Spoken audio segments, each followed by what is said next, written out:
વાત કરી મહત્વના સમાચારની તો હાલમાં એક મહત્વના સમાચાર મળી રહ્યા છે। રાજકોટમાં 140 કિલો ચાંદીના દાગીનાની ચોરી થઈ હોવાનો મામલો સામે આવ્યો છે। અંદાજિત 3.50 કરોડની ચાંદીની ચોરી થઈ છે। રણછોડ નગરની શેરી નંબર 1માં આ ઘટના બની છે। તસ્કરોએ રાતના અંધારામાં ચોરી કરીને પલાયન થઈ ગયા છે।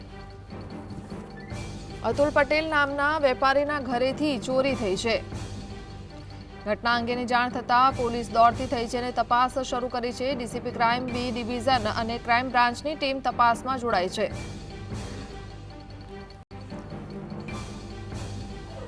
સંવાદદાતા લકીરાજ જોડાયા છે। જી લકીરાજ, આ ચોરીને લઈને હાલ શું તમામ જાણકારી મળી રહી છે?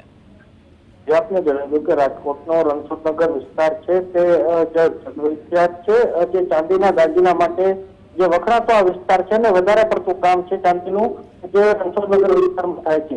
ચોક્કસપણે ગત રાત્રિના સમગ્ર બનાવ છે તે બન્યો છે જેમાં તસ્કરો જે દાગી લઈને આવ્યા હતા ને તે દરમિયાન જે 140 કિલોના દાગીનાની ચાંદીના દાગીનાની ચોરીને અંજામ આપીને ફરાર થઈ ગયા છે।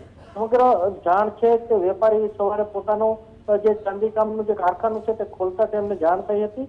તાત્કાલિક ધોરણે તેણે પોલીસનો સંપર્ક કર્યો હતો। પોલીસને જાણ થતાની સાથે એસઓજી ક્રાઇમ સહિતની ટીમો છે, સ્થાનિક પોલીસની ટીમો છે તે ઘટના સ્થળ ઉપર પહોંચી છે। એટલું જ નહીં પરંતુ જે જીસીપી સહિતના જે અધિકારીઓ છે તે ઘટના સ્થળ ઉપર પહોંચ્યા હતા અને સમગ્ર મામલે હાલ તો વધુ તપાસ હાથ ધરાઈ છે। અલગ અલગ વિસ્તારના જે સીસીટીવી ફૂટેજ છે તે પણ પોલીસ છે તે મેળવી રહી છે। પોલીસને હાલ તેવું લાગી રહ્યું છે કે આ ચોરી પાછળ કોઈ જે જાણભેદુ હોવાની જે આશંકા છે તેને લઈને પણ પોલીસે નિવેદન નોંધવાના શરૂ કર્યા છે। જી લકીરાજ, આભાર।